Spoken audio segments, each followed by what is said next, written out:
An Occurrence at Owl Creek Bridge by Ambrose Bierce. A man stood upon a railroad bridge in northern Alabama, looking down into the swift water 20 feet below. The man's hands were behind his back, the wrists bound with a cord. A rope closely encircled his neck. It was attached to a stout cross timber above his head, and the slack fell to the level of his knees.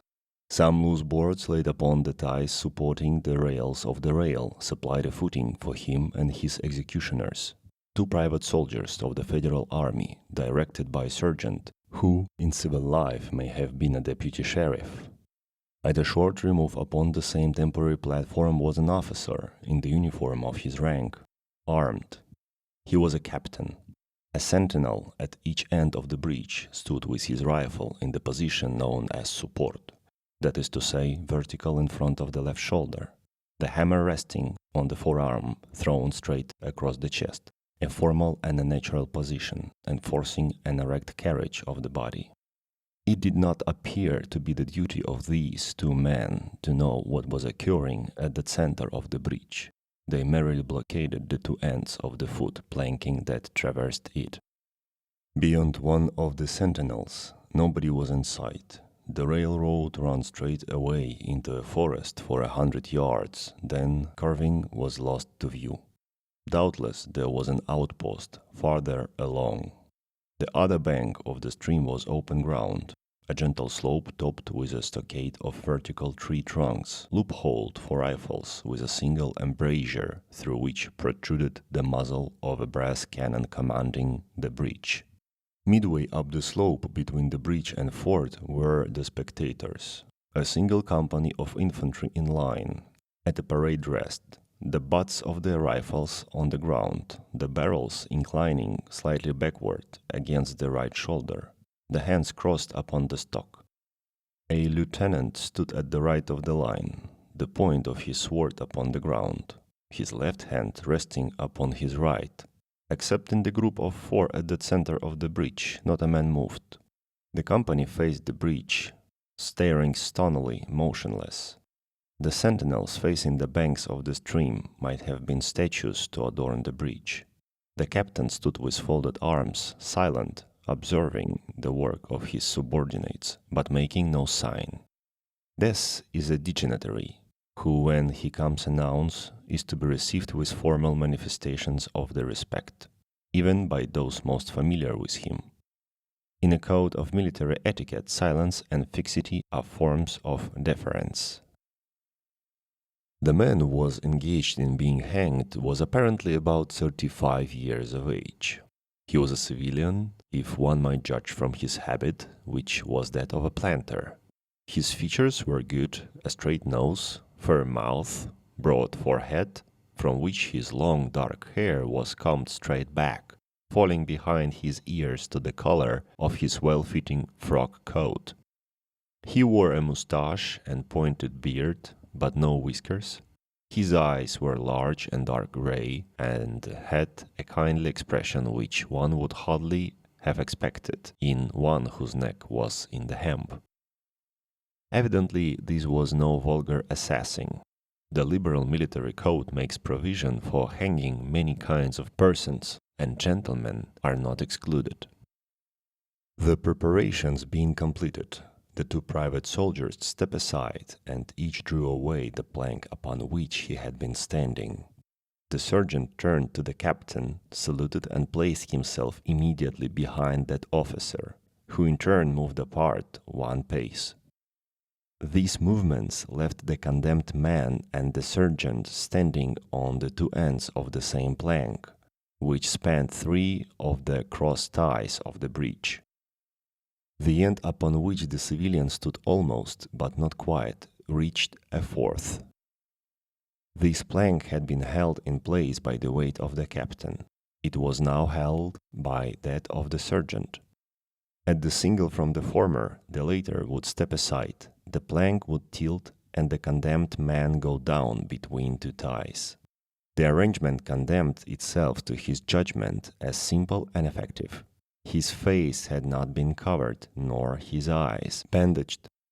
He looked a moment at his unsteadfast footing, Then let his gaze wander to the swirling water of the stream racing madly beneath his feet. A piece of dancing driftwood caught his attention, and his eyes followed it down the current. How slowly it appeared to move! What a sluggish stream! He closed his eyes in order to fix his last thoughts upon his wife and children. The water, touched to gold by the early sun, the brooding mists under the banks at some distance down the stream, the fort, the soldiers, the piece of drift, all had distracted him, and now he became conscious of a new disturbance. Striking through the thoughts of his dear ones was sound which he could neither ignore nor understand. A sharp, distinct, metallic percussion, like the stroke of a blacksmith hammer upon the anvil. It had the same ringing quality.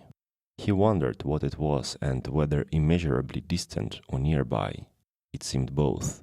Its recurrence was regular, but as slow as the tolling of a death knell. He awaited each new stroke with impatience and, he knew not why, apprehension. The intervals of silence grew progressively longer. The delays became maddening. With their greater infrequency, the sounds increased in strength and sharpness. They hurt his ear like the thrust of a knife. He feared he would shriek. What he heard was the ticking of his watch. He unclosed his eyes and saw again the water below him. If I could free my hands, he thought, I might throw off the noose and spring into the stream. By diving, I could evade the bullets and swimming vigorously, reach the bank, take to the woods and get away home. My home, thank God, is as yet outside their lines. My wife and little ones are still beyond the invaders' farthest advance. As these thoughts, which have here to be set down in words, were flashed into the doomed man's brain, rather than evolved from it, the captain nodded to the sergeant. The sergeant stepped aside. Peyton Farquhar was a well-to-do planter of an old and highly respected Alabama family. Being a slave owner and like other slave owners a politician, he was naturally an original secessionist and ardently devoted to the Southern cause. Circumstances of an imperious nature, which it is unnecessary to relate here, had prevented him from taking service with that gallant army which had fought the disastrous campaigns ending with the fall of Corinth, and he chafed under the inglorious restraint, longing for the release of his energies, the larger life of the soldier, the opportunity for distinction. That opportunity, he felt, would come, as it comes to all in wartime. Meanwhile, he did what he could.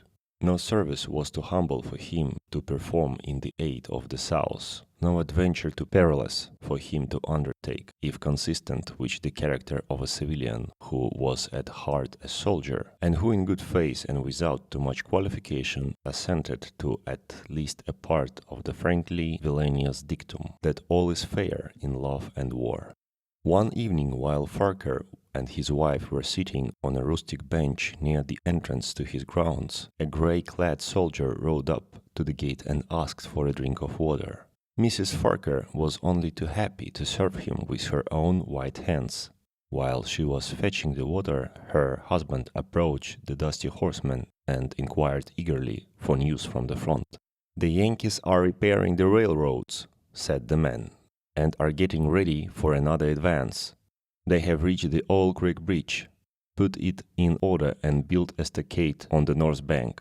The commandant had issued an order, which is posted everywhere, declaring that any civilian caught interfering with the railroad, its bridges, tunnels, or trains will be summarily hanged. I saw the order." "How far is to the Old Creek Bridge?" Farquhar asked. "About 30 miles. "Is there no force on the side of the creek?" "Only a picket post half a mile out, on the railroad, and a single sentinel at the end of the bridge." "Suppose a man, a civilian and student of hanging, should elude the picket post and perhaps get the better of the sentinel," said Farquhar, smiling. "What could he accomplish?" The soldier reflected. "I was there a month ago," he replied. "I observed that the flood of last winter had lodged a great quantity of driftwood against the wooden pier at the end of the bridge. It is now dry and would burn like tinder." The lady had now brought the water, which the soldier drank. He thanked her ceremoniously, bowed to her husband, and rode away. An hour later, after nightfall, he repassed the plantation, going northward, in the direction from which he had come. He was a Federal scout. As Spittenfarker fell straight downward through the bridge, he lost consciousness and was as one already dead. From this state he was awakened, ages later, it seemed to him, by the pain of a sharp pressure upon his throat, followed by a sense of suffocation. Keen, poignant agonies seemed to shoot from his neck downward through every fiber of his body and limbs. These pains appeared to flash along well-defined lines of ramification and to beat with an inconceivably rapid periodicity. They seemed like streams of pulsating fire hitting him to an intolerable temperature. As to his head, he was conscious of nothing but a feeling of fullness, of congestion. These sensations were unaccompanied by thought. The intellectual part of his nature was already effaced. He had power only to feel, and feeling was torment. He was conscious of motion, encompassed in a luminous cloud of which he was now merely the fiery heart without material substance. He swung through unsinkable arcs of oscillation like a vast pendulum. Then all at once, with terrible suddenness, the light about him shot upward with the noise of a loud splash. A frightful roaring was in his ears, and all was cold and dark. The power of thought was restored. He knew that the rope had broken and he had fallen into the stream. There was no additional strangulation. The noose about his neck was already suffocating him and kept the water from his lungs. To die of hanging at the bottom of a river. The idea seemed to him ludicrous. He opened his eyes in the darkness and saw above him a gleam of light. But how distant, how inaccessible. He was still sinking, for the light became fainter and fainter until it was a mere glimmer. Then it began to grow and brighten, and he knew that he was rising toward the surface, knew it was reluctance, for he was now very comfortable. To be hanged and drowned, he thought. That is not so bad, but I do not wish to be shot. No, I will not be shot. That is not fair. He was not conscious of an effort, but a sharp pain in his wrist apprised him that he was trying to free his hands. He gave the struggle his attention, as an idler might observe the feat of a juggler without interest in the outcome. What splendid effort! What magnificent, what superhuman strength! Ah, that was a fine endeavor! Bravo! The cord fell away, his arms parted and floated upward, the hands dimly seen on each side in the growing light. He watched them with a new interest, as first one and then the other pounced upon the noose at his neck. They tore it away and thrust it fiercely aside, its undulations resembling those of a water snake.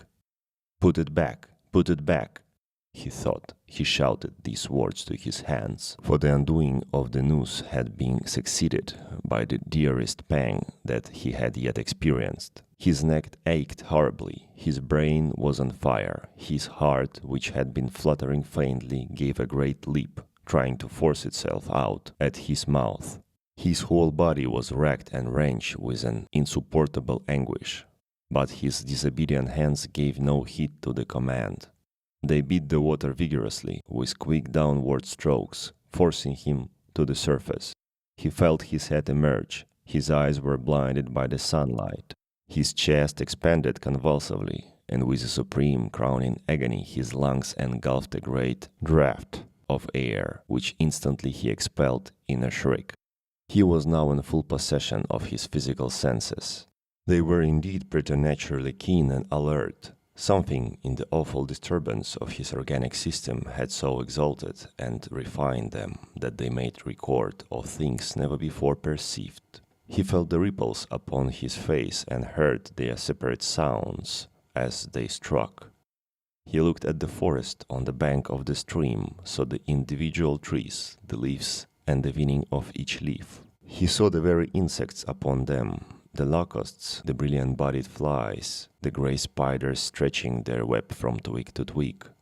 He noted the prismatic colors in all the dewdrops upon a million blades of grass, the humming of the gnats that danced above the eddies of the stream, the beating of the dragonfly's wings, the strokes of the water spider's legs, like oars which had lifted their boat. All these made audible music. A fish slid along beneath his eyes, and he heard the rush of its body parting the water. He had come to the surface facing down the stream.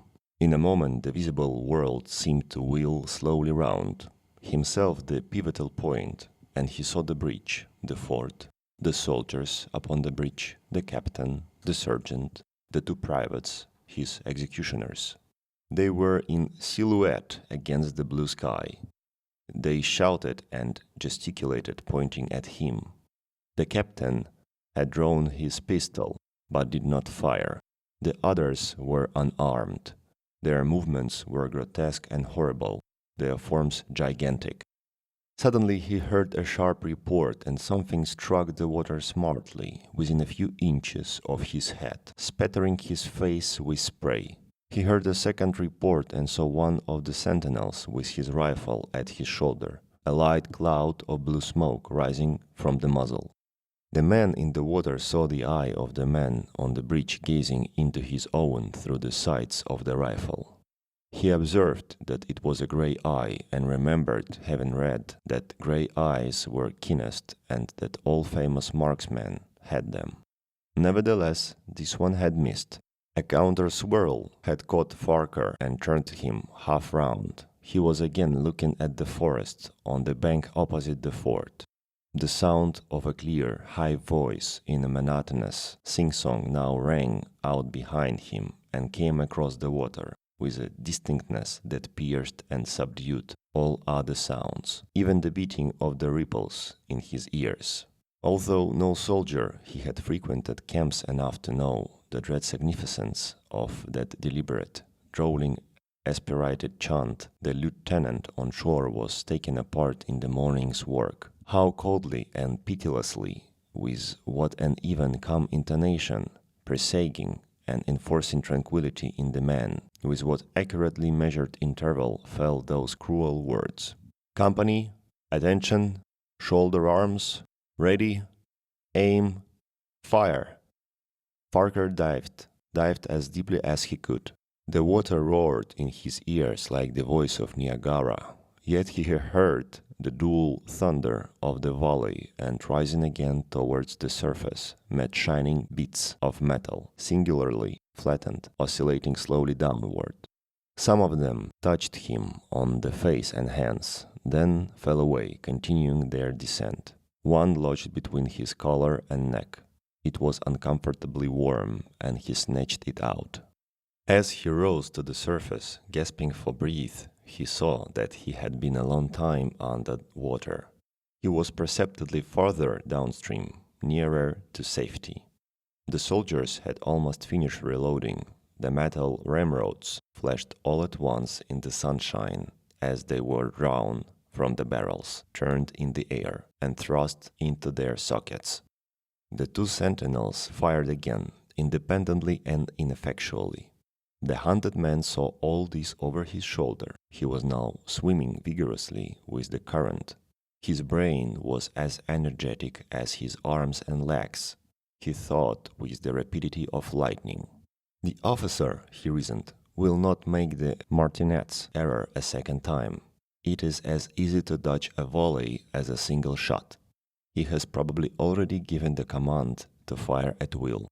God help me, I cannot dodge them all.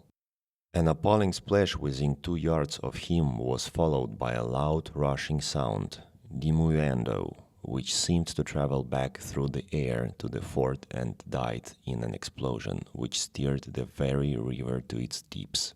A rising sheet of water curved over him, fell down upon him, blinded him, strangled him. The cannon had taken an hand in the game. As he shook his head free from the commotion of the smitten water, he heard the deflected shot humming through the air ahead, and in an instant it was cracked and smashing the branches in the forest beyond. They will not do that again, he thought. The next time they will use a charge of grape. I must keep my eye upon the gun. The smoke will apprise me. The report arrives too late. It lags behind the missile. That is a good gun. Suddenly he felt himself whirled round and round, spinning like a top. The water, the banks, the forest, the now distant bridge, fort and man, all were commingled and blurred. Objects were represented by their colors only, circular, horizontal streaks of color. That was all he saw. He had been caught in a vortex and was being whirled on with a velocity of advanced and gyration that made him giddy and sick. In few moments he was flung upon the gravel at the foot of the left bank of the stream, the southern bank, and behind a projecting point which concealed him from his enemies. The sudden arrest of his motion, the abrasion of one of his hands on the gravel, restored him, and he wept with delight. He dug his fingers into the sand, threw it over himself in handfuls, and audibly blessed it. It looked like diamonds, rubies, emeralds. He could think of nothing beautiful which it did not resemble. The trees upon the bank were giant garden plants. He noted a definite order in their arrangement, inhaled the fragrance of their blooms. A strange roseate light shone through the spaces among their trunks, and the wind made in their branches the music of Aeolian harps. He had no wish to perfect his escape. He was content to remain in that enchanting spot until retaken. A whiz and a rattle of grape shot among the branches high above his head roused him from his dream. The baffled cannoneer had fired him a random farewell. He sprang to his feet, rushed up the sloping bank, and plunged into the forest. All that day he traveled, laying his course by the rounding sun. The forest seemed interminable. Nowhere did he discover a break in it, not even a woodman's road. He had not known that he lived in so wild a region. There was something uncanny in the revelation. By nightfall he was fatigued, footsore, famished. The thought of his wife and children urged him on. At last he found a road which led him in what he knew to be the right direction. It was as wide and straight as a city street, yet it seemed untraveled. No fields bordered it, no dwelling anywhere. Not so much as the barking of a dog suggested human habitation. The black bodies of the trees formed a straight wall on both sides, terminating on the horizon in a point like a diagram in the lesson in perspective. Overhead, as he looked up through this rift in the wood, shone great golden stars, looking unfamiliar and grouped in strange constellations. He was sure they were arranged in some order which had a secret and malign significance. The wood on either side was full of singular noises, among which, once, twice and again, he distinctly heard whispers in an unknown tongue. His neck was in pain, and lifting his hand to it found it horribly swollen. He knew that it had a circle of black where the rope had bruised it. His eyes felt congested. He could no longer close them. His tongue was swollen with thirst. He relieved its fever by thrusting it forward from between his teeth into the cold air. How softly the turf had carpeted the untraveled avenue. He could no longer feel the roadway beneath his feet. Doubtless, despite his suffering, he had fallen asleep while walking, for now he sees another scene. Perhaps he has merely recovered from a delirium. He stands at the gate of his own home. All is as he left it, and all bright and beautiful in the morning sunshine. He must have traveled the entire night. As he pushes open the gate and passes up the white walk, he sees a flutter of female garments. His wife, looking fresh and cool and sweet, steps down from the veranda to meet him. At the bottom of the steps, she stands waiting with a smile of ineffable joy, an attitude of matchless grace and dignity. Ah, how beautiful she is! He springs forwards with extended arms. As he is about to clasp her, he feels a stunning blow upon the back of the neck. A blinding white light blazes all about him with a sound like the shock of a cannon. Then all is darkness and silence. Peyton Farquhar was dead. His body, with a broken neck, swung gently from side to side beneath the timbers of the Owl Creek Bridge.